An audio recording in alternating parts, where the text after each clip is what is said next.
I'm interviewing Joseph Crank, who served in the U.S. Navy Pacific Theater. We're at the Cambridge Public Library, Cambridge, New York, Wednesday, May 22nd, 2002, approximately 10:30 a.m. The interviewer is Michael Russert. Joe, could you give me your full name and when and where you were born, please? Well, actually, my name is Joe. It isn't Joseph. Oh, really? Okay. Joe Paul Crank. And I was born, where I was born? Yes, sir. I was born in La Union, New Mexico, December 1st, 1924. All right. What was your pre-war education? I had finished my sophomore year in high school. And was into part of my junior year. Okay. Did you have any occupations before the war? No, just a student, but I worked in the fields and in the orchards there in the Rio Grande Valley as a kid during summers and weekends and so All forth. right. How old were you when you found out about Pearl Harbor? 17. 17. How did you hear about Pearl Harbor? Well, we lived in a little adobe two-room house, and we didn't have electricity. But in those days, the kids around built crystal sets. Yes. And you may know what those are. Yes. And I was listening to my crystal set laying on the bed one night with the earphones on, you know, and that's when I heard about it. What was your reaction? Not much of anything. I didn't understand the magnitude of it at the time. When did you decide, did you enlist in service or were you drafted? My draft number came up and I turned 18 in December of '42. So I was deferred, I think, until the end of that school year, which would have been in '43. But I decided to go ahead and just drop out of school and go in. I had a choice of going into the branch of service I wanted to, and I wanted to go into the Navy. So Why did you pick the Navy, especially living out in the... I don't know. I don't know why I did, but I always had a real interest in ships and water and so forth. Where did you do your basic training? In San Diego, California. Was that the first time you ever saw the ocean?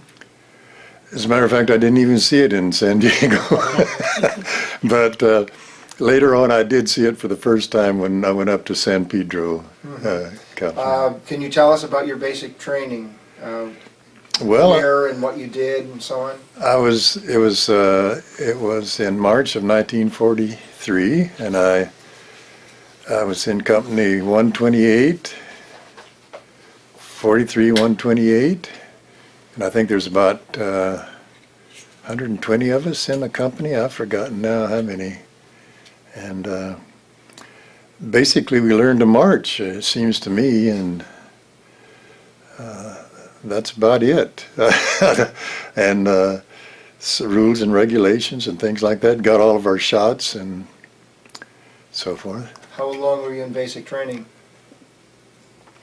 Well, it wasn't very long. It seemed like it had just been reduced to 4 or 5 weeks or 6 weeks, maybe. Not. I don't even think it was that long. And but your company couldn't graduate until you could pass review at the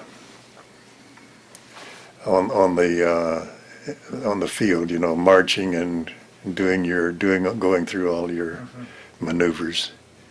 What ship were you assigned to? I was eventually assigned to the United States ship Caution, which was an AM-158. AM is auxiliary minesweeper. Was that your first time you were ever on a ship? Was the one that you were assigned to? No, I had gone to San Pedro before I was assigned to this ship for small craft training, and we actually went out on several occasions on another minesweeper similar to it. to learn how to learn to do the things we were going to have to do.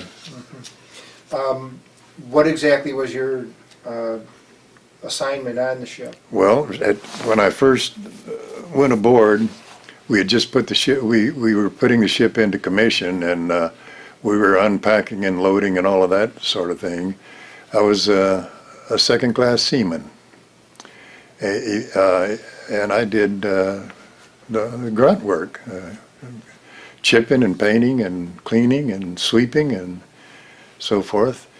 Eventually, I got a rating and became a petty officer. What was life like on the Caution?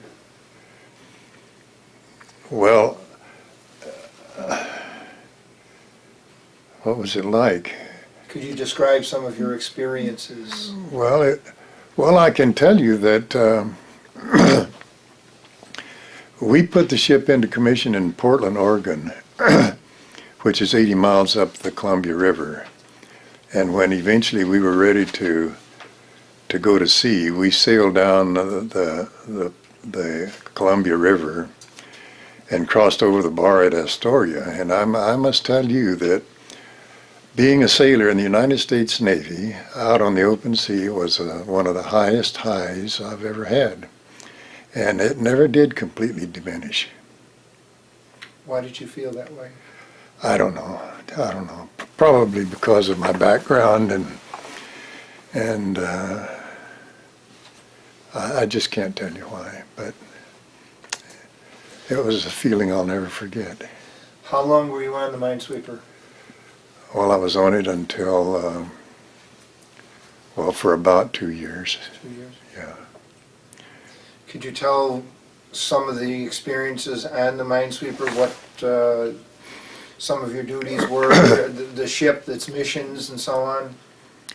Well, we sailed first to Pearl Harbor. I think all the ships in the Pacific went to Pearl Harbor first. That was a place where you went from there everywhere else in the Pacific. And when we were there, the war had moved on out beyond Pearl Harbor, and our very first assignment was to escort some seagoing tugs with their water barge tows to, I think was to Majuro, and another time to Kwajalein and to Eniwetok. These were in the Marshalls and the Caroline Islands. And we would, the islands, especially the atolls out there, didn't have any water, didn't have near enough water to support any number of people. So that was a crucial thing in the Pacific, to keep the troops supplied with water, and the Navy supplied with water, and that was something everybody wanted out there. Anytime you got a notice to pull out and head back to Pearl or something, everybody would give you a call and wanted your water, wanted you to give them all the water you had, all the extra water you might have. And so that we were an auxiliary minesweeper, and we had an auxiliary, of course, implies that it's for more than one purpose. The ship was built for more than one purpose, and aside from minesweeping equipment, which we were equipped to sweep the Japanese contact mines. Those are the big round ones with the long horns on them that stick out, that fire on contact or explode on contact. And we were equipped for acoustic mines to detonate those, and another kind of mine that we could detonate with electrical current. And besides that, we carried depth charges and hedgehogs. Hedgehogs are small depth charges which are shot out on the front of the ship, and they land in a big circle. They can be directed a little bit to either side of the ship. And if one of them contacts, they all go off, and hopefully what you're shooting at, you'll at least you'll discover there's something there, which is hard to do out there. And we had sonar for anti-submarine work and the depth charges, and we had K guns, which were a depth charge on a kind of a stem that fit down into like a short barrel of a gun, and they were actually fired out to the sides of the ship.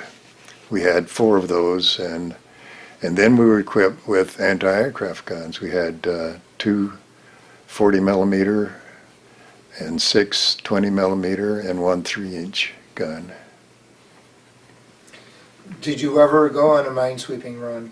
Yes, we did. Could you describe what you had to Well, do? we went on a minesweeping run.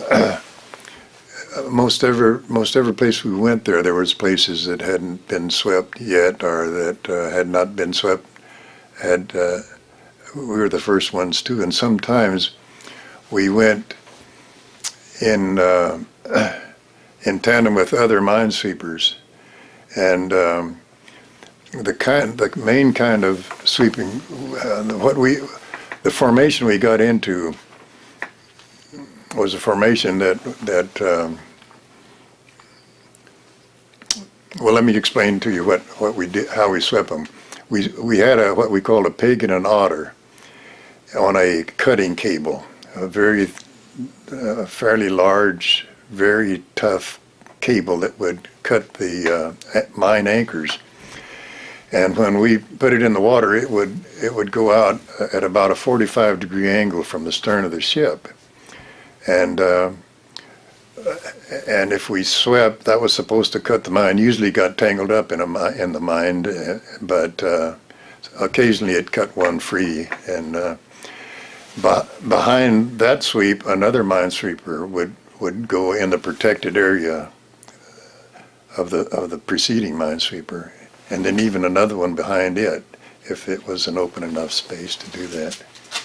And at the same time, we'd keep the acoustic hammers going in case of acoustic mines, and we'd do the electrical charge too for electric mines. Now, what happened if a mine tangled in this line? Well, What did you do then? it often, we usually had just, if it surfaced, which they usually did, we would shoot it with a 20 millimeter gun and explode it and run out another gear. That happened quite often, or well, it happened several times. Did you ever go on any anti-submarine missions? No, but not on a mission, but when we escorted these vessels, we were always sounding for submarines, and we made contact a couple of times, but we never, as far as we know, and we dropped depth charges, but we never knew really whether we sunk one or not, you know. Now, there was a story, something about going up to Alaska to have a rendezvous with the Russians. Can you tell us about that? As a matter of fact, after our duty down in the Central Pacific, we were sent back for some repairs and refittings, and we went to Cold Bay, Alaska, which was a rendezvous point with the Russians. And the war had just ended in Europe, and the Russians were in need of cleaning out the White Sea and the Baltic Sea up there, you know, and they needed minesweepers, and we gave ours over to the Russians. We would bring about 8 or 10 Russians aboard or more, depending on which group what we were going to do, and the same number of our men would transfer off, go ashore, and we would go out and go through all of the maneuvers and procedures and everything that a ship did, and they had to find out where all the buttons went to, and if you pushed a button here, where it rang a bell somewhere else, you know. It was quite involved. And we'd go out and do that, and then we'd come back in and we'd transfer some more off and bring some more Russians on until finally they got a full crew of When Russians. was this? This was right before the end of the war, right after the end of the European War, and right before the end of the war in the Pacific. Okay. As a matter How were of, you able to communicate with the Russians? Were you able to, Well, was there someone on board that spoke Russian? there was one translator, but I met a Russian sailor who had, at this time I was a quartermaster, having to do mainly with navigation and stuff like that. And there was a Russian aboard who had spent some time in the Spanish Civil War, who had been down there during the Spanish Civil War, and he picked up a pretty good bit of Spanish, and I could speak Spanish and he could speak Spanish, so we did a pretty good bit of communicating that way. Now, after you gave your ship away, then you needed to be transferred to another ship. And then if I remember right, we were flown from Cold Bay, Alaska to Anchorage, excuse me, and from Anchorage we took a cargo ship back to Seattle, and there we were reassigned, and I was assigned to the 1st Naval District, which was on the East Coast, and they gave me 30 days en route. That was the first leave I'd gotten during the war, entire war. In the meantime, the war had ended. The war ended, as a matter of fact, when we were in Anchorage, and so I got a 30-day en route to Newport, Rhode Island, where they have a large center there for chart portfolios and correcting charts and making charts and stuff. And I was assigned to the USS Caution, which was just being commissioned in the Philadelphia Naval yards. And I mean the Princeton? what did I say? The Caution again. No, the Princeton, the new Princeton. The old Princeton, there was another Princeton that went down during the war. Yes. And this was the new Princeton, and the executive officer of the old Princeton that went down, if I'm not mistaken, was the captain of this ship. He had only 1 foot. One of his feet was blown off. His legs was blown off below the knee. And anyhow, we put the Princeton in commission in the Philadelphia Naval Yard, and I went down with the portfolios of the charts and so forth, the navigation charts. And we cruised around a little bit on a shakedown cruise. You know, a shakedown, that's when you go through all this. You pretend you're at war about 90% of the time. You're on your battle stations, and it was a real luxury trip for me because it was such a large ship and they had so many luxurious things aboard, and I enjoyed watching the planes. My battle station was way up in the pilot house of the island of the carrier. Mm-hmm. And when I had some spare time, I'd walk around the catwalk towards the back and watch the planes come in and land, and that was an interesting to do. What was it like, besides the obvious things you just mentioned, to be, how did you compare a carrier, the way it handled, to Minesweeper? Well, the Minesweeper, for one thing, I got a quartermaster rating when I was aboard the Minesweeper, and I did most of my work in the pilot house, and my general quarters, the battle station, was at the helm. And the minesweeper had a very large helm, about 3 feet in diameter, and with spokes that ran out, and beautiful big brass helm.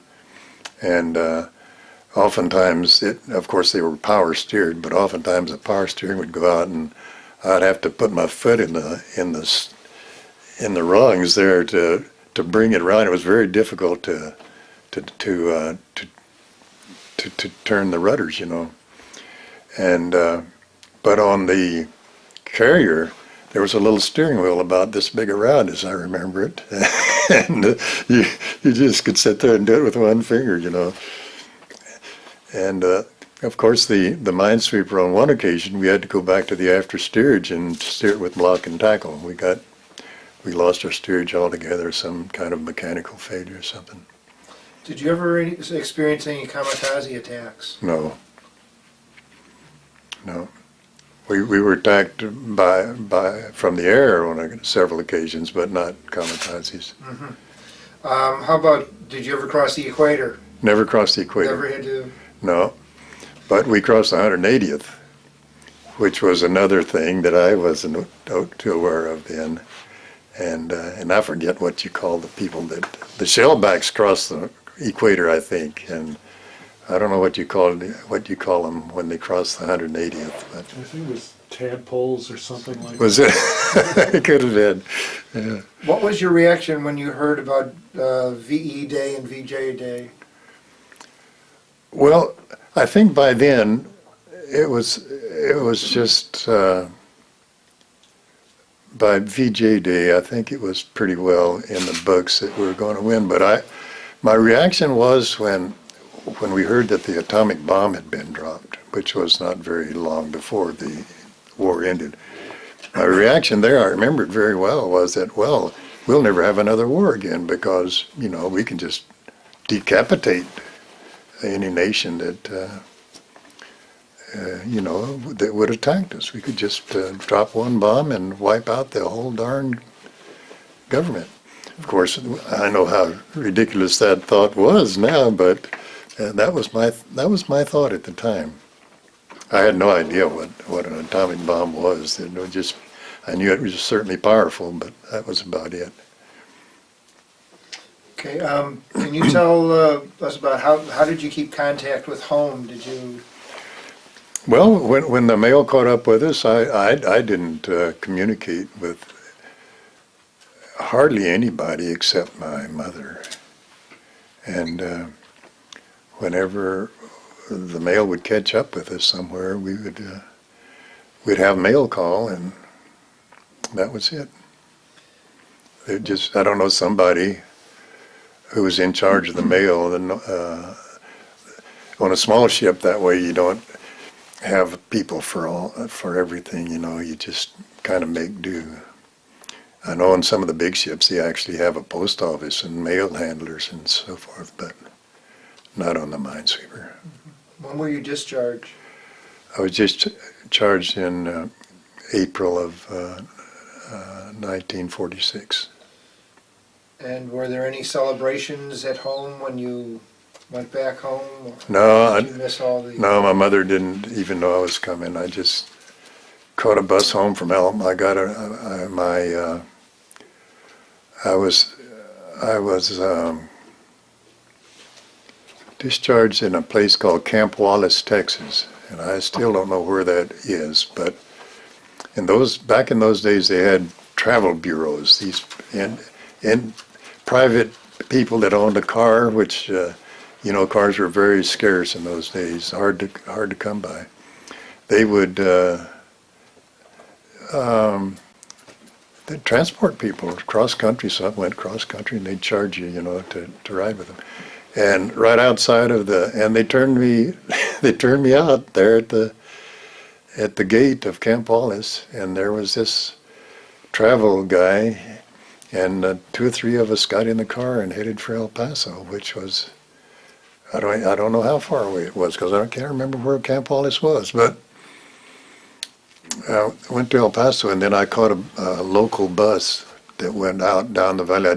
We didn't live in the city. We lived out in the country, but there was a bus that went by twice a day, and I caught the bus and put through my sea bag on the bus and went home. After the war, what were your occupations and your, Well, did you go back to school? during the war, I stayed in partial contact with a childhood friend of mine who was a year younger than I, and for some reason he didn't go in the war, but we played football together in high school, and he had gotten a scholarship to the University of Tulsa. And in his letter, he wrote me and told me that he had talked to his coach about me and my high school football, and he said, Coach said for you to come on up and try out if you wanted to, see if you could make the team and get a scholarship. So that's what I did when I went home. It just happened to be just about time for spring training at University of Tulsa. And I went up there and made the team and got a scholarship, and that's where I got my education. And what work did you do after that? I taught school, went right to school teaching. I wanted to be a coach. That was my main thing, but I discovered that you have to teach if you want to be a coach. You can't just be a coach. So I got a teaching job at El Paso High School and coached football there and basketball and whatever else was in season at the time, and taught, and I've taught ever since. Do you belong to any veteran organizations? I don't know. Do you ever go to any union reunion? Went to Unit reunions. Went to one reunion for the 29th Minesweeper Division, which I didn't even know existed until I got, they finally contacted me, and I found out about it. And that was out in Portland, Oregon. Happened to be in the same place where we put the Minesweeper in commission. Are there any other experiences you'd like to mention? About my military thing, well, we our last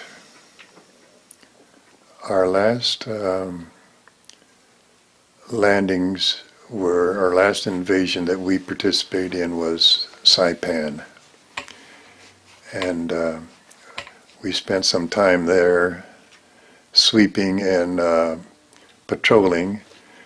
And for some reason, we went back to Pearl Harbor from there and then went back to Saipan again. And the second trip there, they had already, they had the air base in commission, and the bombers were going from there right all the way to Tokyo, all the way to Japan. And we were assigned a segment of the run to Japan out at sea, in case we had to pick up flyers or down pilots, people like that. And on our first trip to Saipan, we swept mines and we patrolled. Saipan and Tinian are quite close together, and the Japanese were coming over from Tinian at night, and we had to patrol. We were one of several that patrolled the strait between the two islands there. And that was when I had probably my worst experience there. It was a very sad thing. We patrolled up to one point of the island there, and I think Saipan was probably the first island that had a civilian population on it, and there were civilians, women and men, and some, I think probably some Japanese soldiers and personnel that were jumping off the cliffs there. I've read about those since then. I hadn't heard about them for years until recently, and I remembered seeing them. I wondered why that never made any, nobody ever thought about that, but that was kind of a sad thing to experience. How do you think your military service affected your life? Oh, I tell you, when I was assigned to that little ship, when I first walked aboard it, I knew my life would never be the same. I didn't know how it would be different, but I knew I'd never go back to the plowed fields of the Rio Grande Valley, I can tell you that. It's affected my life, and I can't imagine what I would have done if World War II had never happened. I'd probably been a farm laborer like my father was. Okay, can you think of anything? Were you a plank holder on the minesweeper? I was an owner of a plank, yeah, from commissioning to decommissioning, yeah. Mm-hmm. What do you mean by that? Well, it's just a term they use if you're a part of the crew that puts the ship into commission and you stay on that ship until it goes out of commission. Maybe you have to stay on it continuously, I don't know. Then you're considered to be a plank owner or holder, or plank owner of the ship. Okay. All right, thank you very much. Why don't you hold up cheers here? Oh, yes, I'll get the... Some pictures of this. You wanna hold this? I'll hold this for you, Joe. Which one is that? That's you as a young man, a seaman. Oh, gee. Oh, God, what a contrast that's going to be, I think. Yeah. Well, Well, you haven't changed Do you that wanna- much. yeah. That's nice of you to say that, and yeah. And this is a photograph of the minesweeper that you were on? Yeah. Yeah, get in close on that.